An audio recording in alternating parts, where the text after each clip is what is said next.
entreprendre, c'est commencer à exécuter une action. Donc, lorsqu'on décide d'agir, d'exécuter une action, c'est déjà le fait d'entreprendre. Donc, c'est le fait d'entamer, d'engager quelque chose, de s'attaquer à quelque chose, d'amorcer, de commencer quelque chose. Donc, entreprendre, c'est un petit peu ça. Dans notre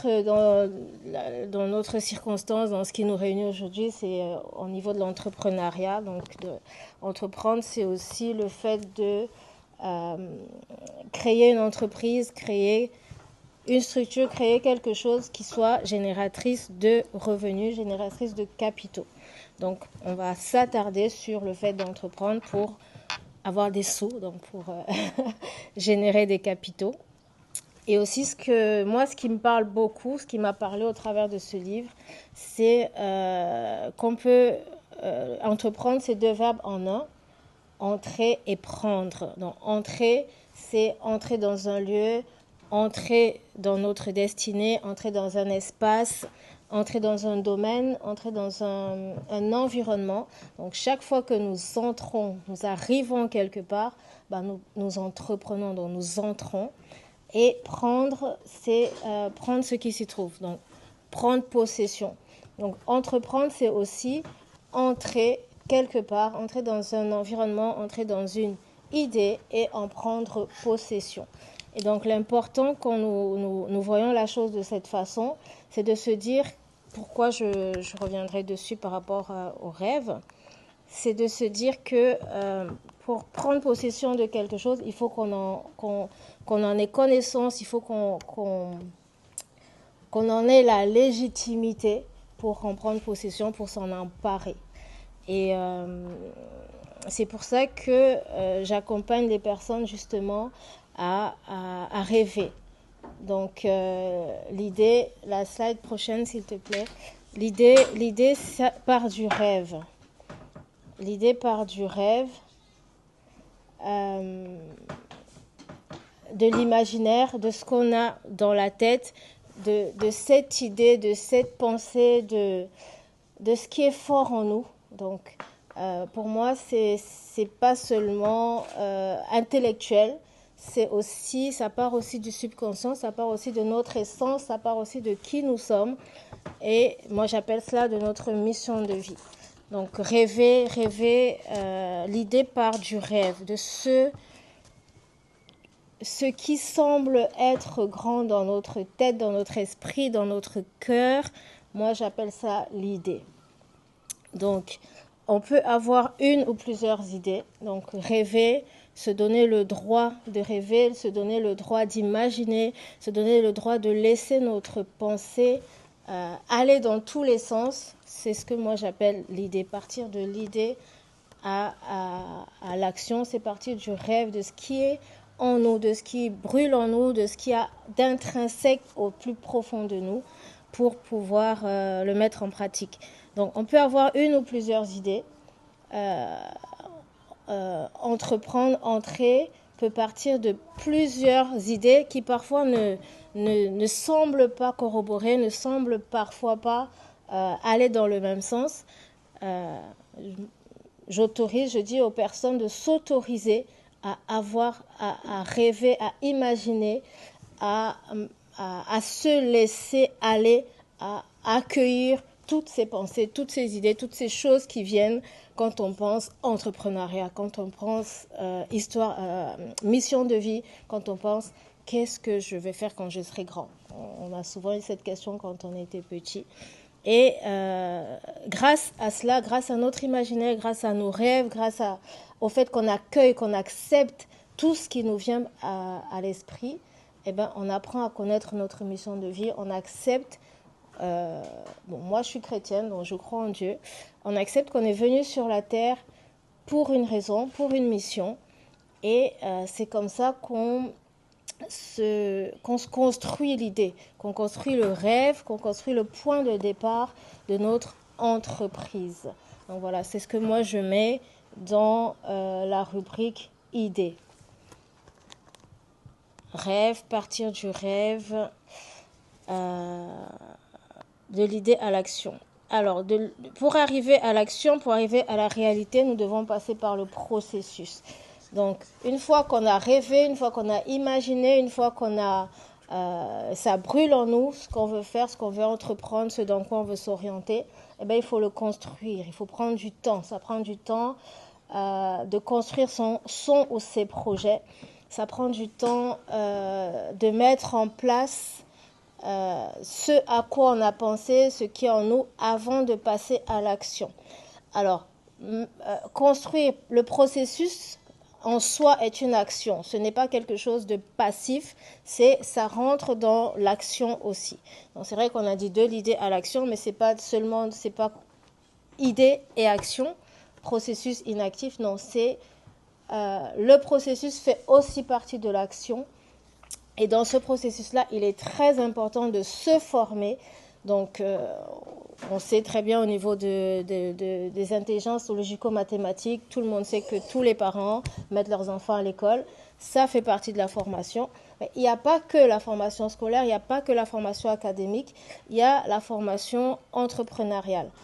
Il y a aussi la formation émotionnelle. Quand je parle de rêver, d'imaginer, il faut aussi qu'on accepte qu'on soit en plusieurs dimensions, qu'on accepte qu'on a plusieurs intelligences.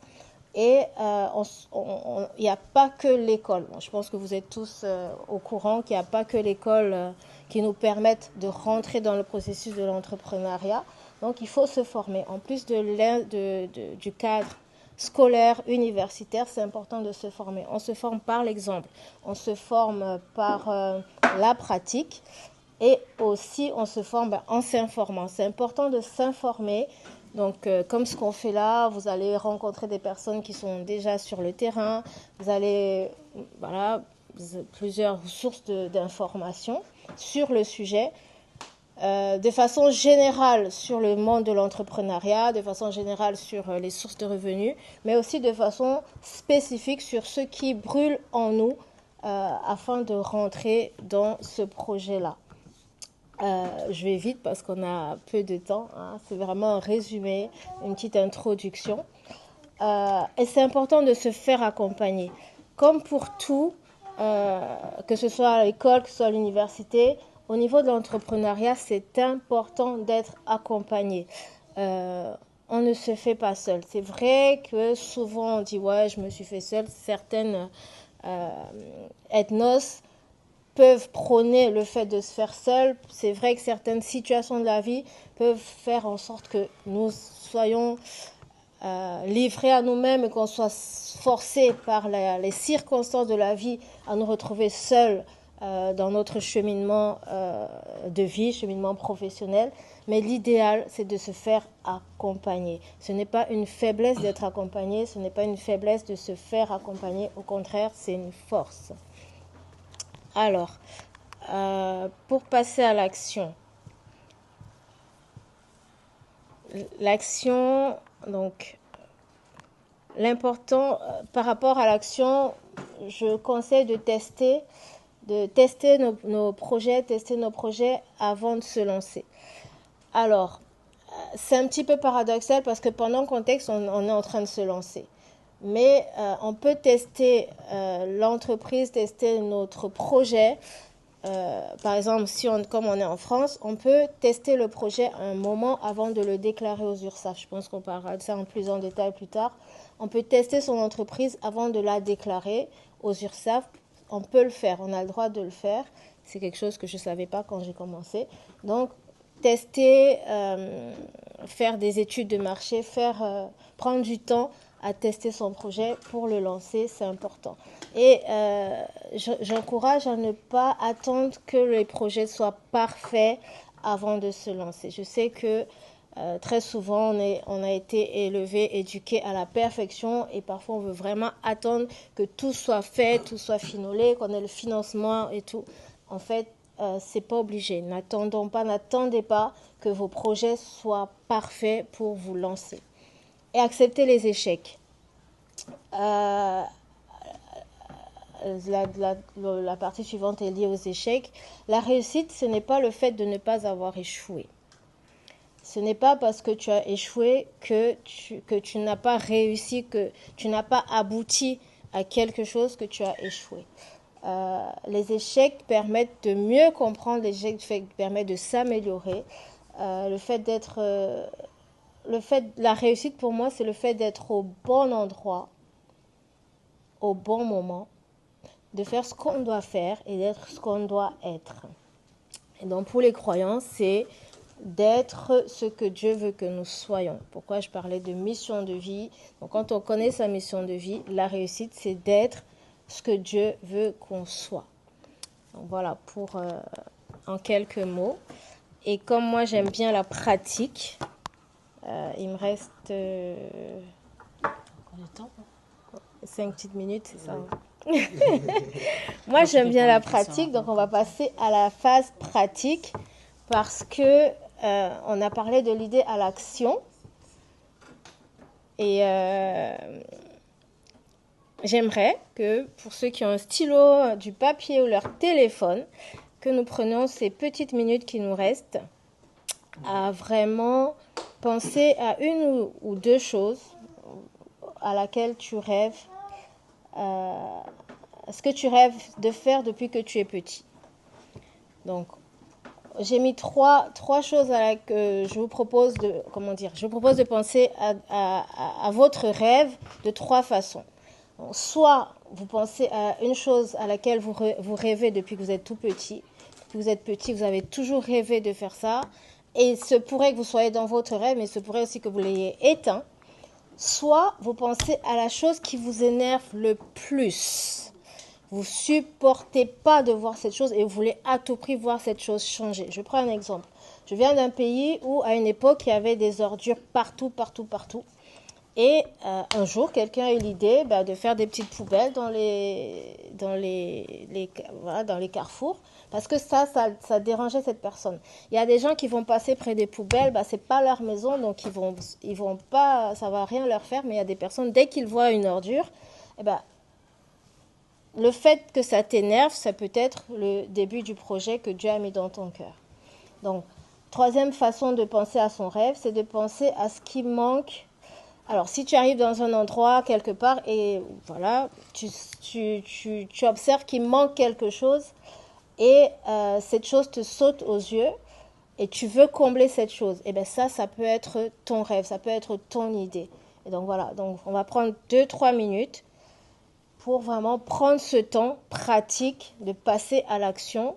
Peut-être vous avez déjà votre rêve, et ben voilà, réécrivez-le, mettez-le par écrit par rapport à ces 3 questions. Donc on a 3 minutes. Tu peux nous répéter les trucs en quelques mots? Les questions, oui. Pense à la chose à laquelle tu rêves. Okay. Quand tu étais petit, tu avais un rêve. Ou alors, il y a quelque chose qui t'énerve vraiment et que tu veux voir changer. Ou alors, tu remarques qu'il y a un manque quelque part et tu veux à tout prix le combler. L'opportunité. Merci à l'association CGEDC pour l'initiative que vous prenez aujourd'hui pour lancer ce panel et invité pour parler comment passer de l'idée à l'action. Donc moi, c'est quoi l'idée? L'idée, comme Tiki a très bien dit, c'est le rêve, l'illumination, l'inspiration, l'intention, le projet que vous avez d'abord dans votre tête. C'est une pensée que vous avez eue et avec laquelle vous pensez avoir un bénéfice financier. Et cette pensée-là, il y a du temps pour le réaliser. Je m'excuse si mon français n'est pas cela. Ça fait quelques années que j'ai appris à parler votre langue. Et je ne vais pas parler dans la langue que je maîtrise le mieux parce que vous comprendrez rien. Alors, c'est le néerlandais. Et du coup, voilà, l'idée pour moi, c'est, donc comme je disais, c'est l'inspiration. Moi, je suis dans le food business depuis 2018. Et c'est une idée que j'ai eue. Je suis arrivée en France et j'avais 22 ans. C'était pas pour les études.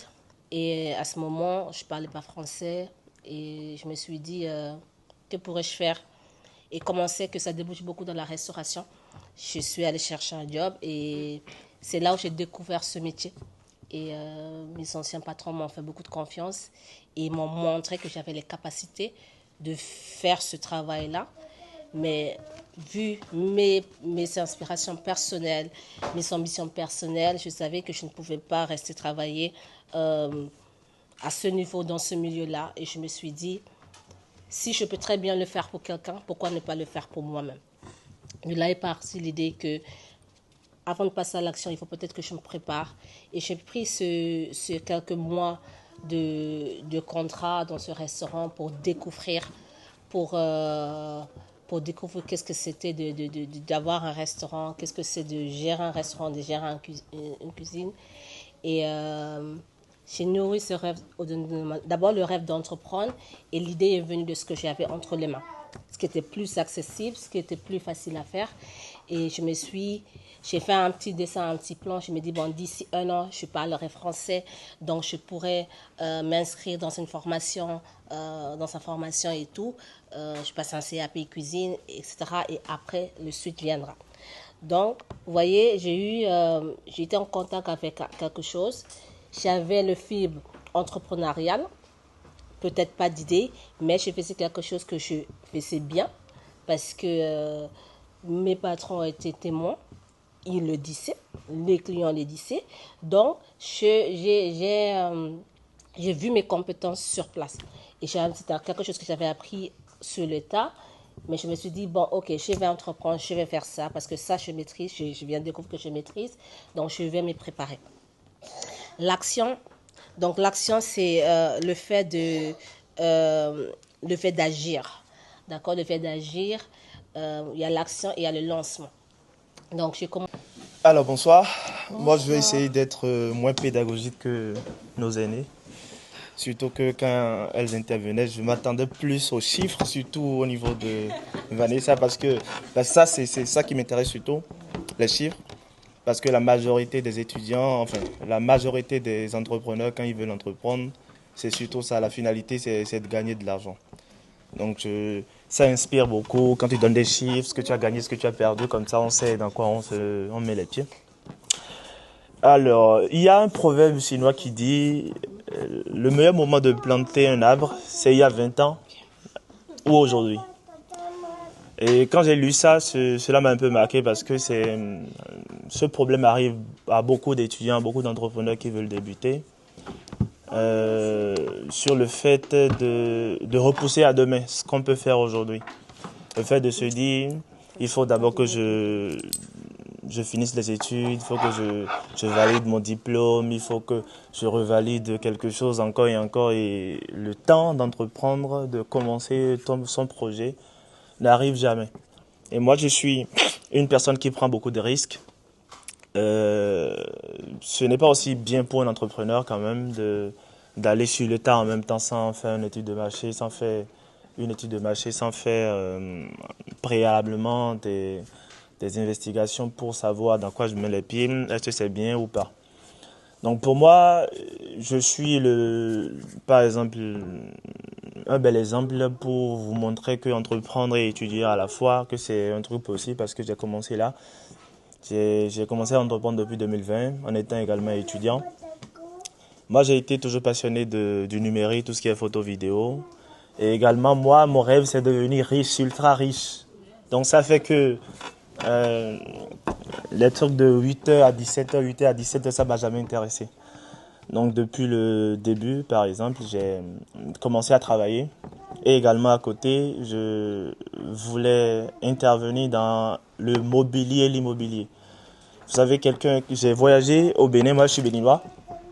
J'ai voyagé au Bénin un jour et j'ai dépensé près de 1 000 € pour une location de voiture en 3 semaines. Donc là,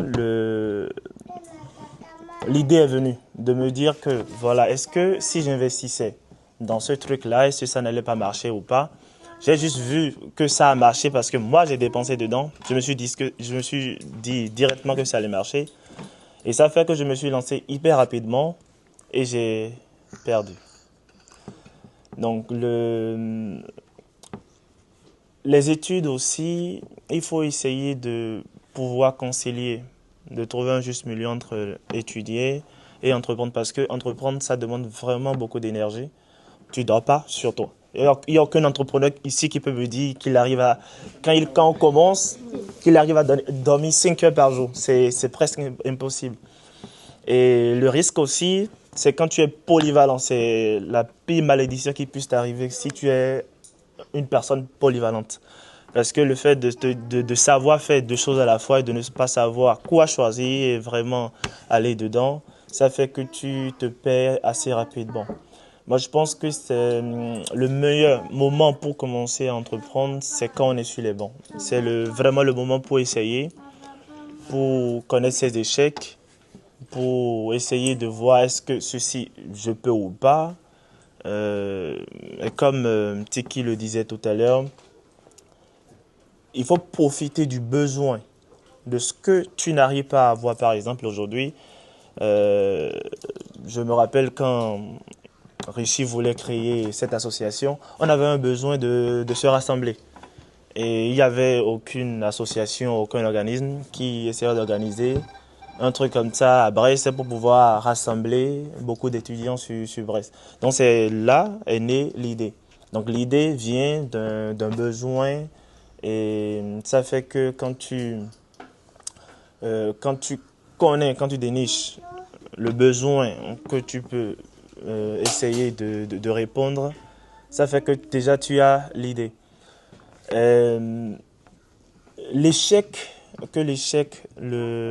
La peur d'échouer ne soit pas une motivation pour vous d'essayer d'entreprendre. Parce que surtout pour moi, comme je le disais tout à l'heure, moi je suis une personne qui prend beaucoup de risques.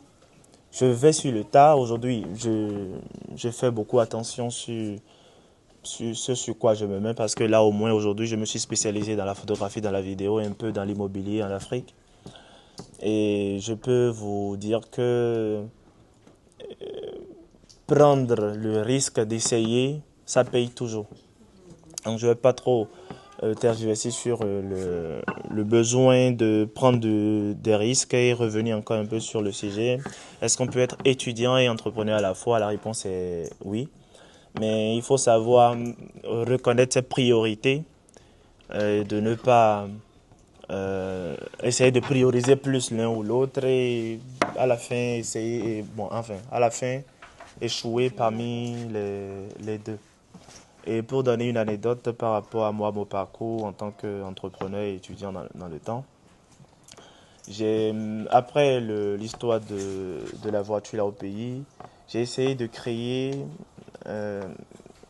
une entreprise d'immobilier ici. Je faisais de la sous-location. Donc je contactais des propriétaires qui avaient des entreprises, des appartements et j'essayais de les démarcher. Au début, c'était assez difficile. Mais encore une fois,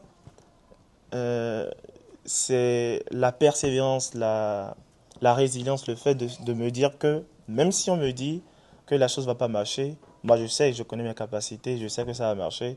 Et ça a fait que, encore une fois, j'ai échoué. J'ai échoué, pourquoi? Parce que je n'ai pas fait beaucoup d'études de terrain. J'ai échoué parce que j'ai été trop pressé. J'ai échoué parce que j'étais trop dans la confiance et je n'ai pas vu tout ce qu'il fallait préparer en amont avant d'entreprendre. Et c'est en ça sert, ces genres de forums, de prévenir les risques et les échecs que vous pouvez avoir si jamais vous êtes un entrepreneur qui va sans réfléchir, sans étudier le marché où vous allez. Et ça fait qu'aujourd'hui, si je dois donner un conseil à un étudiant qui veut entreprendre, de partir petit à petit, d'essayer de trouver, si la personne n'a même pas d'idée, tricher. Être entrepreneur, c'est tricher. Tricher et améliorer. Et il ne faut pas forcément vouloir gagner grand rapidement et aller petit à petit. Je pense que les deux sont conciliables. Merci. Merci beaucoup.